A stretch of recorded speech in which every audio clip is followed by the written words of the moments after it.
What's up guys, Lifting here. In Blight League we're going to get a new ring and amulet enchantment system.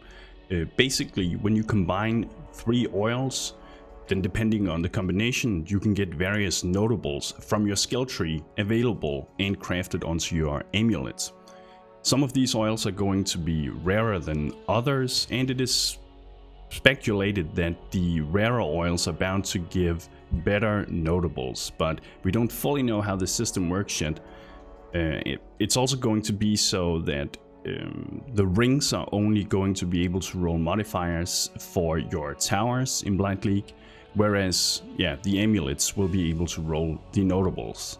I personally think that not too many will be using the ring crafts, but I definitely think people will be using the amulet crafts, because this is a very nice system. This is very powerful, and it opens up for some really cool and new interactions with our belts. Just the fact that you can reach specific notables without having to travel there in the skill tree, that in itself opens up for some very interesting new build mechanics or build possibilities. On top of that, there is actually also a new unique item set in Blight League, and it consists of 4 items, and besides or on top of that there's the amulet.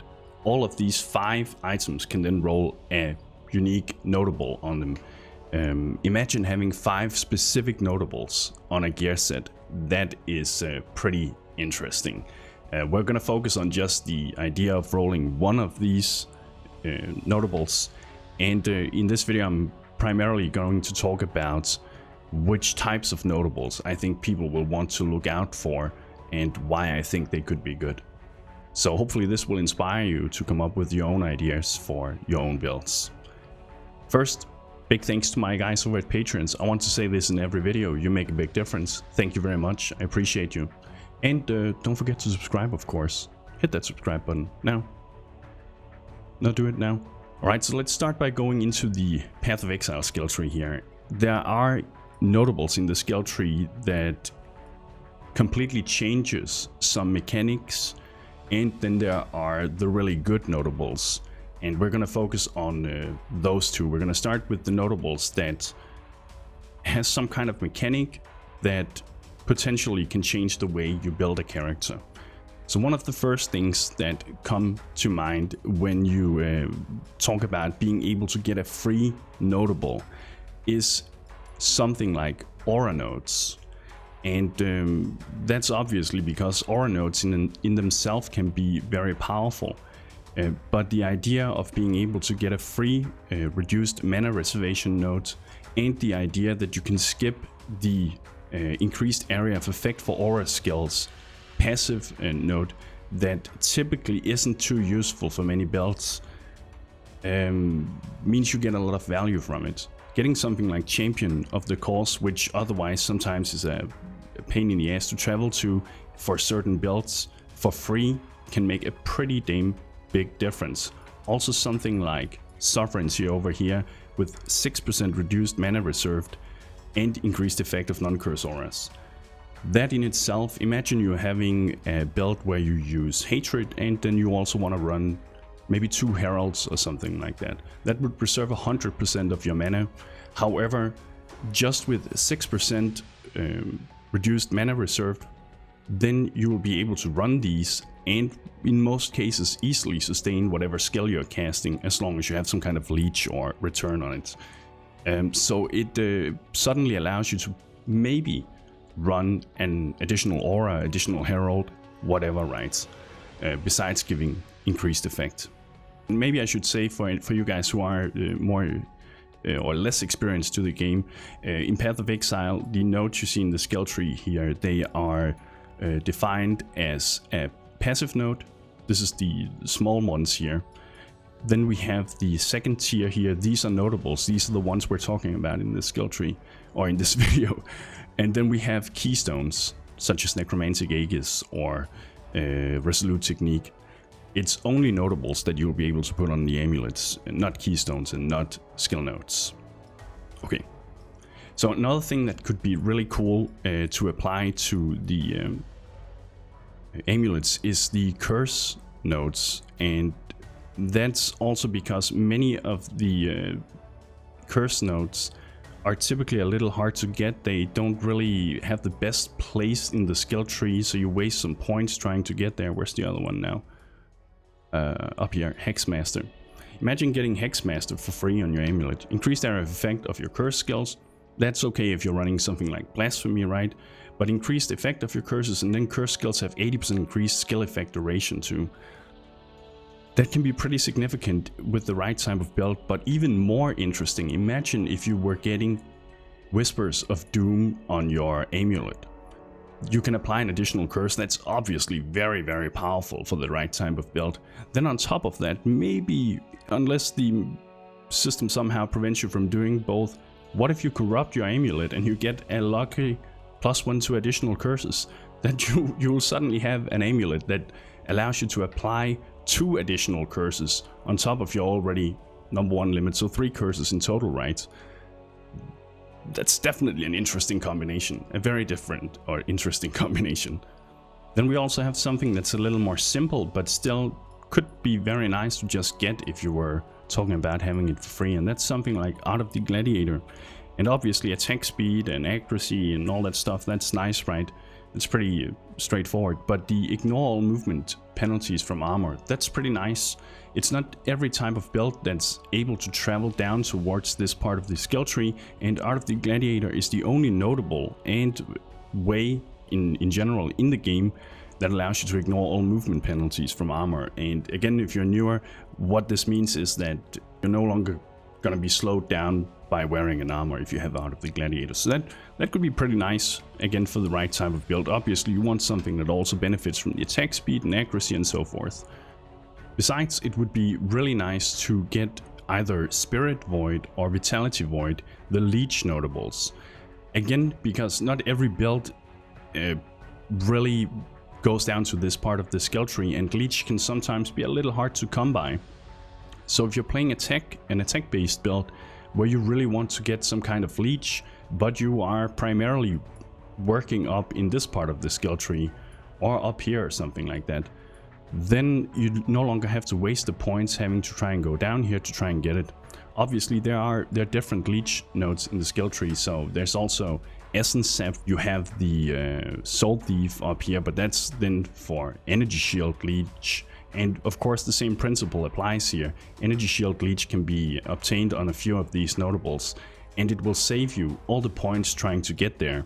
And Leech is really a mechanic that can either make or break a build. If you don't have some kind of way of sustaining your life, or mana for that sake, then you have to use a mana potion, or you have to find some kind of janky way with your gear or reducing the mana cost, whatever, right? That's a lot of steps trying to achieve that goal, whereas by simply having one notable, such as Vitality Void, you could solve that very easily, and then you could spend all of that energy, all of those other steps on improving your character in a different way. So that's pretty cool.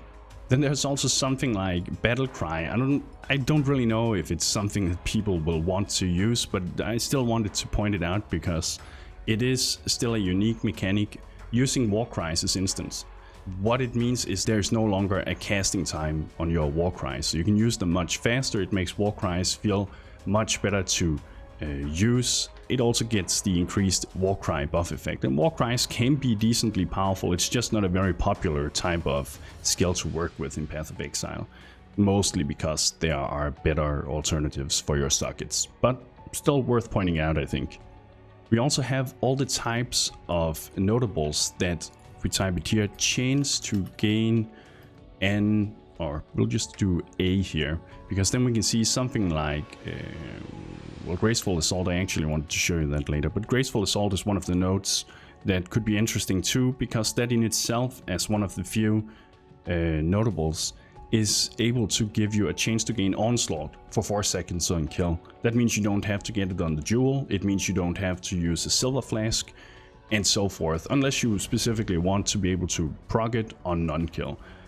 But I could definitely see this being a good notable to try and get on your amulet, because it also has a lot of other generic buffs to be applied to the build. But what I wanted to show you was the Disciple of Slaughter and Disciple of the Unyielding, where you get a chance to gain an endurance charge on kill and a chance to gain a frenzy charge on kill. This suddenly means you no longer have to use Blood Rage to generate your charges or another kind of mechanic. You can suddenly get away with just having that single notable on your amulet. Besides this, the Disciple of Slaughter of course has the plus to minimum frenzy charges, and Unyielding has the plus to minimum endurance charges, and that in itself can be very useful in certain builds, and it allows you to skip this entire pathing down here. Disciple of the Unyielding and Disciple of Slaughter I think are going to be, for niche builds, very powerful. It's not going to be the most typical notables you want to see on your gear or on these amulets, but for niche builds it can be very powerful. Again, the point here is just that the nodes that allow you to suddenly generate some kind of charge, be it power charge, frenzy or endurance charge, it doesn't really matter.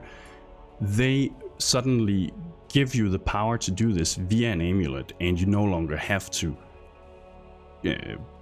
take all these other steps and precautions to try and get that, opening up the build for you to be more creative with different ways you can play it. And speaking of charges, it could also be really interesting to get overcharged. Overcharged, 8% chance to gain a power, frenzy or endurance charge on kill. It's not all of them, just keep that in mind. But god damn it. This would allow you to just have like a general way of keeping your charges up, and it works really well because 8%, while it may not sound like a lot when it's only for one of them, but since you kill so many things, it's very easy to keep all 3 charges up at their maximum. And then a notable I think could be very strong and will be very popular for the builds that are going to try and build themselves a little extra tanky. That would be something like Soul of Steel here, where you have the armor increases, but most importantly, the +1 to all maximum elemental resistances. Back in the day, we had a single notable that would give you 2+ to this. GGG then removed this because they thought it was too powerful, and just because of the way elemental damage works in high tier maps. 1% max to your elemental resistances is a huge reduction in damage you may take. And imagine if you're playing like a Righteous Fire build, for instance, just the +1 from this alone here would be very useful. But it will be good for any type of build, and especially for builds that then also use armor in some form or another. So Soul of Steel I think is going to be a very popular and great choice to get on your amulet. And now that we're down here, we could also take a look at something like Inexorable, which is interesting in the sense that it gives you a 10% chance to gain an endurance charge when you are hit. You get hit quite a lot in Path of Exile, right? So if you otherwise don't have any other way of gaining an endurance charge and you want the extra defense, then Inexorable could be very nice too. And we were talking about the +1 to maximum elemental resistances here. Similarly to that, but a little more specialized, something like Barbarism, where you get + to maximum fire resist, or the Survivalist over here, where you get + to maximum cold resist. These by themselves are going to be very useful too. While Survivalist doesn't give you the life, it then has the 3% chance to evade attacks, and that's one of the only notables, if not the only, that actually has the chance to evade attacks. Not evasion, but chance to evade attacks. So that in itself is actually a pretty strong mechanic, and you could of course do the same for Lightning too up here, with something like Unnatural Calm. And if you want to make use of a really unique mechanic, then something like Longshot down here, where you first of all have the projectile speed, attack damage, but then also the unique modifier here that's otherwise, as far as I know, only found on the Deadeye as an Ascendancy, but in a different variation, and on the Lion Eyes bow. Projectiles gain damage as they travel farther, dealing up to 40% increased damage with hits to target. So the further they travel, or farther, is that how you say it? Either way, the farther they travel, the more damage they deal. So Longshot, powerful notable too to just get for free in that sense. However, the first notable I thought of when I heard about this system was Winter Spirit. 20% of physical damage converted to cold damage. The reason I thought of this is that conversion in itself is not really achievable on the skill tree, with the exception of Winter Spirit and then the two notables up here, Divine Wrath and Divine Fury. However, these are for spells, but Winter Spirit in itself here is the only notable that converts physical damage specifically to cold damage. And this is very, very useful for many builds where you're trying to have a physical based build, but you want to convert it into an elemental based build. And many builds will naturally travel this path. I'm currently playing a build myself that does that.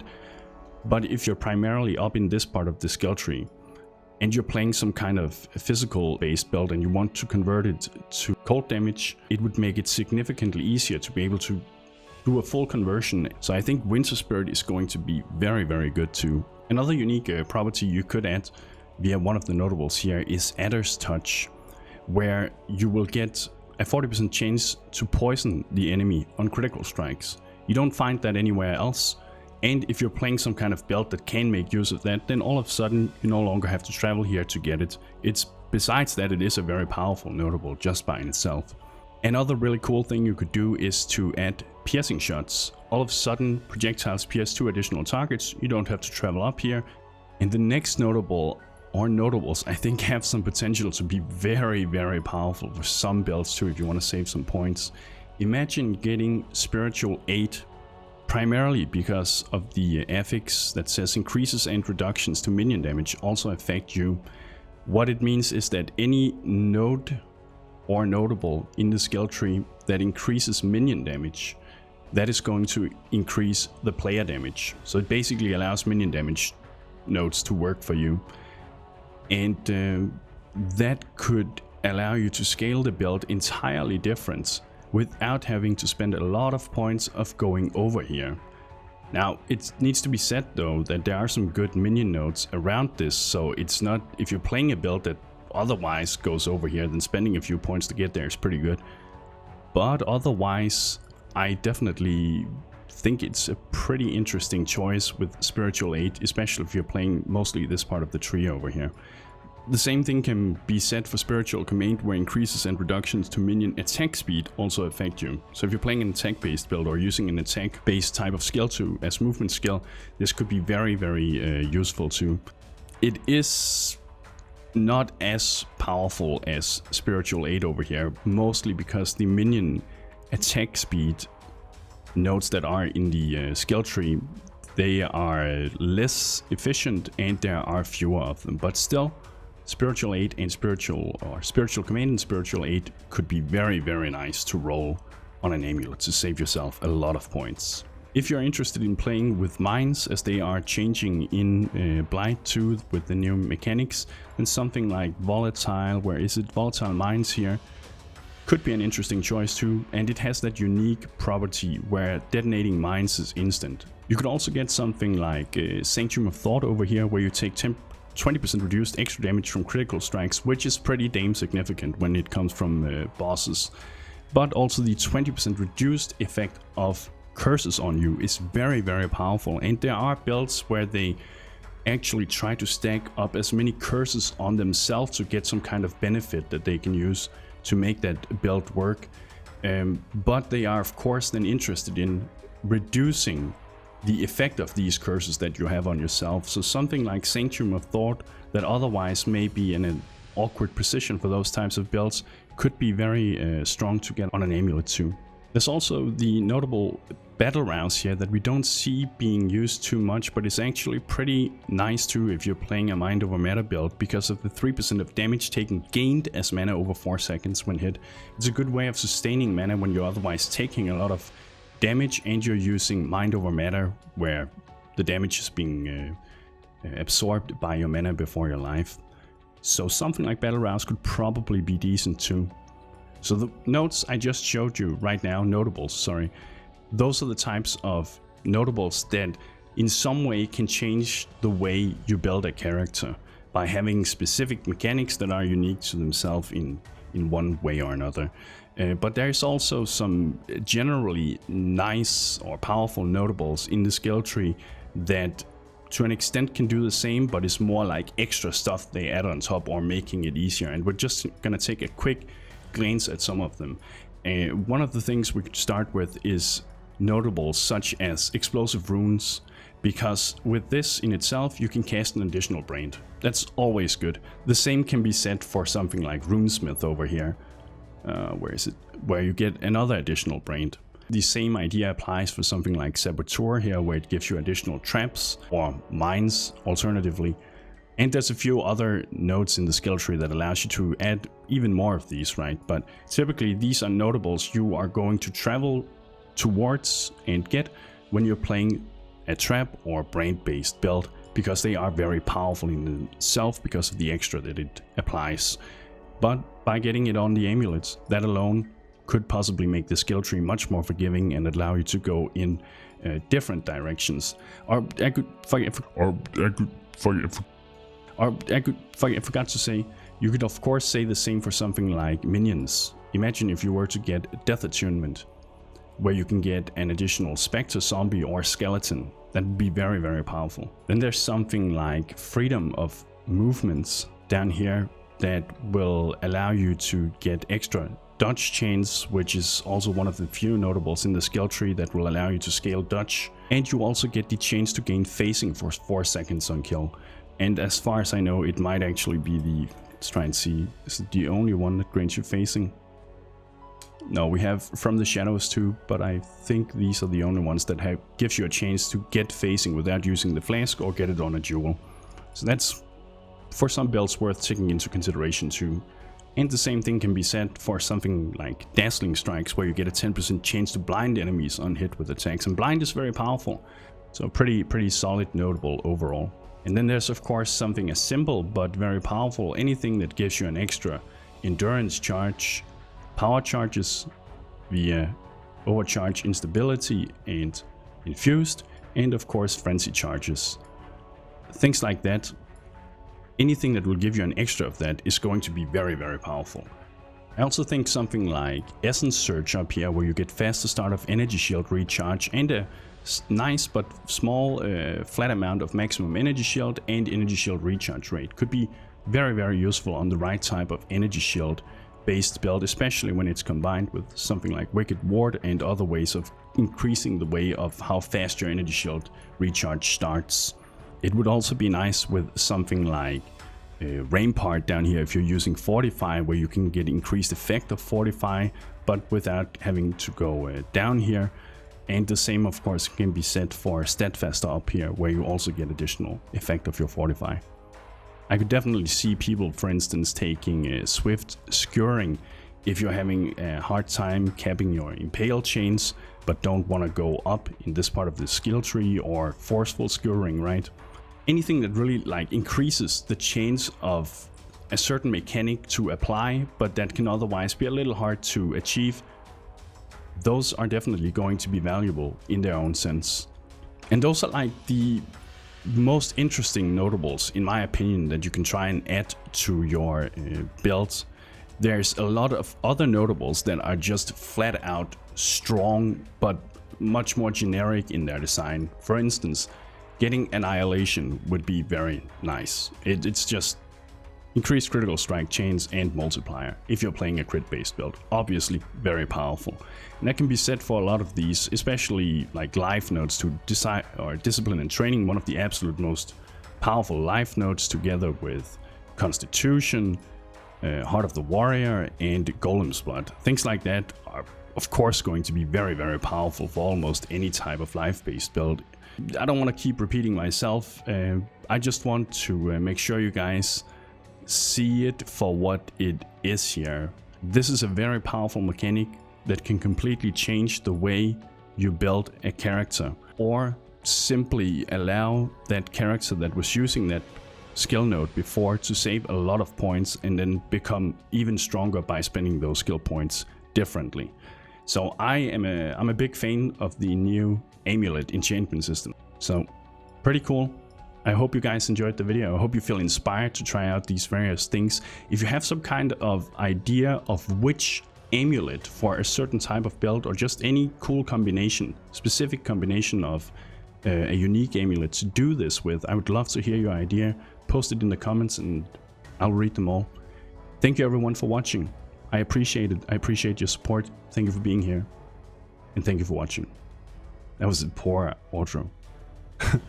Either way, you get the point. Thank you. And thank you for watching. Thank you for watching. And bros, do you even nerd?